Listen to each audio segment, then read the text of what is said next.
Hello everyone, welcome back on my channel once again. अगर आप मेरे चैनल पे फर्स्ट टाइम विजिट कर रहे हैं तो प्लीज़ मेरे चैनल को सब्सक्राइब ज़रूर कर दें, साथ में बेल आइकन को भी प्रेस कर दें ताकि मेरी आने वाली वीडियोस की नोटिफिकेशन आप तक सबसे पहले पहुंच जाए। और साथ में जो है आप वीडियो को पूरा लास्ट तक ज़रूर देखें ताकि आपको टॉपिक से रिलेटेड पूरी इंफॉर्मेशन मिल जाए। अगर आपको मेरी वीडियो अच्छी लगे तो इसे लाइक करना, कमेंट करना और दूसरों के साथ शेयर करना ना भूलें। आज हम जो है बिजनेस स्टडीज़ का सिलेबस डिस्कस करेंगे जो सीबीएसई बोर्ड की तरफ से प्रेफर किया जाता है। और ये जो हमारा सिलेबस है 2024 और 25 सेशन के लिए है। तो इसमें पहले हमारे पास 2 टाइप के एग्जाम होते हैं। फर्स्ट इज थ्योरी एग्जाम जिसमें रिटन पेपर होता है, 80 मार्क्स का आता है, 3 आवर्स का टाइम दिया जाता है इसको अटेम्प्ट करने के लिए। और आगे है प्रोजेक्ट वर्क जो 20 मार्क्स का होएगा, जिसमें आपकी प्रोजेक्ट फाइल बनेगी और साथ में आपसे वाइवा कंडक्ट करा जाएगा। अब हमारे पास 2 यूनिट्स अवेलेबल हैं, part A and part B. Part A में principle and functions of management जिसमें टोटल 8 यूनिट्स को डिस्कस करा जाएगा। पार्ट बी में जो कि बिजनेस, फाइनेंस एंड मार्केटिंग है जिसमें आपके पास टोटल 4 कंसेप्ट को डिस्कस करा जाएगा। सो नाउ पार्ट ए जिसमें आपके पास nature and significance of management, principle of management, business environment, इन तीनों में से टोटल 16 मार्क्स का क्वेश्चन पेपर आता है। प्लानिंग एंड ऑर्गेनाइजिंग दोनों में कंबाइंड 14 मार्क्स का क्वेश्चन पेपर पूछा जाता है। आगे स्टाफिंग, डायरेक्टिंग एंड कंट्रोलिंग, इसमें से 20 मार्क्स का क्वेश्चन पेपर पूछा जाता है। So total is 50। Section B जिसमें आपके पास टोटल 4 चैप्टर्स अवेलेबल हैं जिसका नाम है business, finance and marketing. So financial management and financial market जिसको दोनों कंबाइन देखा जाएगा तो आपके पास 15 मार्क्स का क्वेश्चन पेपर यहाँ से अटेम्प्ट करना होगा। आगे है marketing management and consumer protection, इन दोनों में से भी आपसे 15 मार्क्स का जो है क्वेश्चन पेपर आएगा। So there is a 30 marks total. Grand total करेंगे 50 + 30 बन गया 80। तो पार्ट सी आपको पता ही है जिसमें प्रोजेक्ट वर्क 20 मार्क्स का है। So now part 1 principle and functions of management जिसमें यूनिट 1 है nature and significance of management. सबसे पहले कंसेप्ट इसमें कौन कौन से होंगे, मैनेजमेंट क्या है, उसका कंसेप्ट क्या है, ऑब्जेक्टिव क्या है, इंपॉर्टेंस क्या है। उसके बाद मैनेजमेंट एज अ साइंस क्या है, आर्ट क्या है, प्रोफेशन क्या है, लेवल ऑफ मैनेजमेंट क्या है, मैनेजमेंट के फंक्शंस क्या हैं जिसमें प्लानिंग, ऑर्गेनाइजिंग, स्टाफिंग, ब्रीफली इन चीज़ों को पढ़ा जाएगा, directing and controlling, coordination, concept और इसकी इंपॉर्टेंस भी साथ में देखी जाएंगी। Now second unit there is a principles of management जिसमें प्रिंसिपल्स ऑफ मैनेजमेंट का कंसेप्ट एंड सिग्निफिकेंस के बारे में स्टडी करेंगे। फ्यूल के दोबारा दिए गए प्रिंसिपल्स उनको डिस्कस करेंगे। उसके बाद टेलर के जो साइंटिफिक मैनेजमेंट के प्रिंसिपल्स हैं एंड टेक्निक्स हैं उन्हें डिस्कस करेंगे। Now unit 3 there is a business environment जिसमें बिजनेस इन्वायरमेंट का टॉपिक करा जाएगा, उसका कंसेप्ट एंड इम्पोर्टेंस करी जाएंगी। बिजनेस इन्वायरमेंट के डिमेंशंस को रीड करा जाएगा जिसमें economic, social, technological, political, legal ये सारी चीज़ें होंगी। देन डीमोनेटाइजेशन, उसका कंसेप्ट एंड फीचर भी स्टडी करे जाएंगे। Now unit 4 is a planning जिसमें प्लानिंग, कंसेप्ट और इम्पोर्टेंस एंड लिमिटेशंस इन्हें स्टडी करा जाएगा एंड प्लानिंग के प्रोसेस को भी देखा जाएगा साथ में। उसके बाद इसमें टाइप्स ऑफ प्लान्स आ जाएंगे जैसे सिंगल यूज़, स्टैंडर्ड यूज़ या स्टैंडिंग प्लान जैसे बोल देते हैं, जिसमें objective, strategy, policy, procedure, method, rule, budget, programme ये सारे डिस्कस करेंगे। देन यूनिट 5 जो ऑर्गेनाइजिंग है जिसमें ऑर्गेनाइजिंग का कंसेप्ट एंड इम्पोर्टेंस, ऑर्गेनाइजिंग की प्रोसेस, स्ट्रक्चर ऑफ ऑर्गेनाइजेशन जिसमें फंक्शनल एंड डिविजनल कंसेप्ट देखा जाएगा, फॉर्मल एंड इनफॉर्मल ऑर्गेनाइजेशन का कंसेप्ट देखा जाएगा, डेलीगेशन उसकी कंसेप्ट, एलिमेंट, इंपॉर्टेंस होंगी, डिसेंट्रलाइजेशन का concept and importance.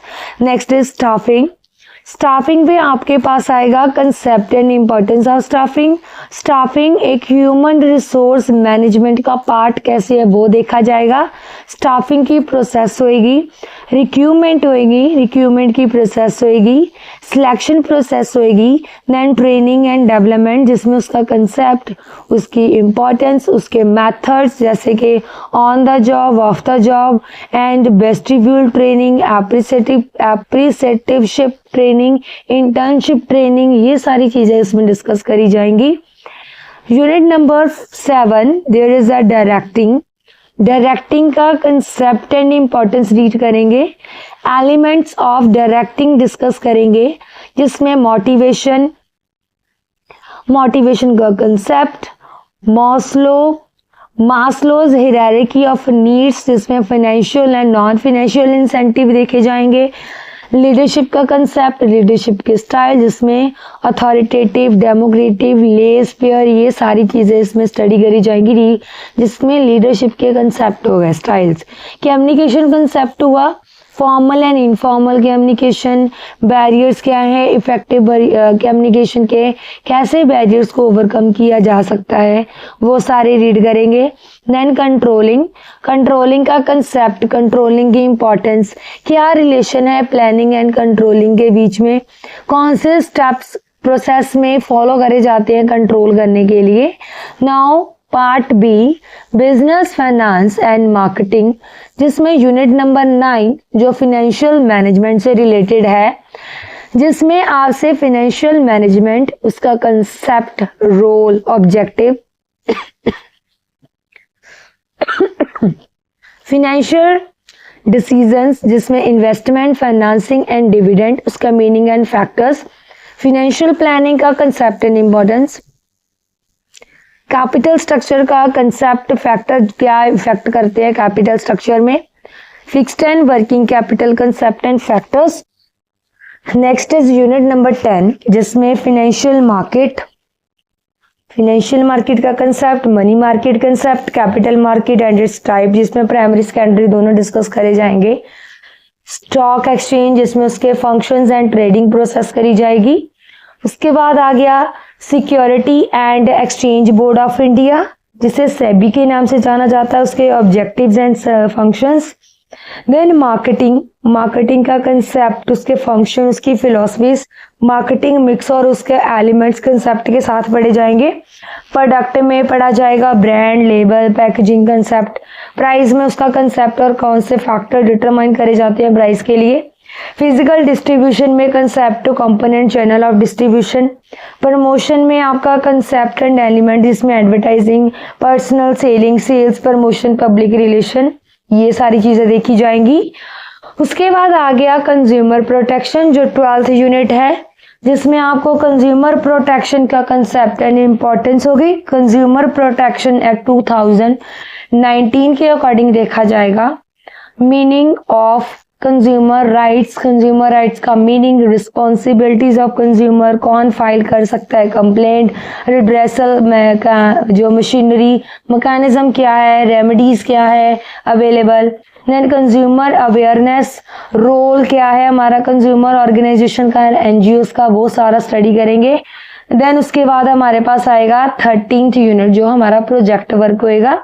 So project work आपके पास आपकी बुक में सारी चीजें अवेलेबल होंगी जो भी आप, ये हमारे पास +1 का है प्रोजेक्ट वर्क और उसी से रिलेटेड आप +2 से रिलेटेड आप मार्केटिंग के साथ कर सकते हो और बहुत सारे कंसेप्ट आपके पास अवेलेबल है, राइट।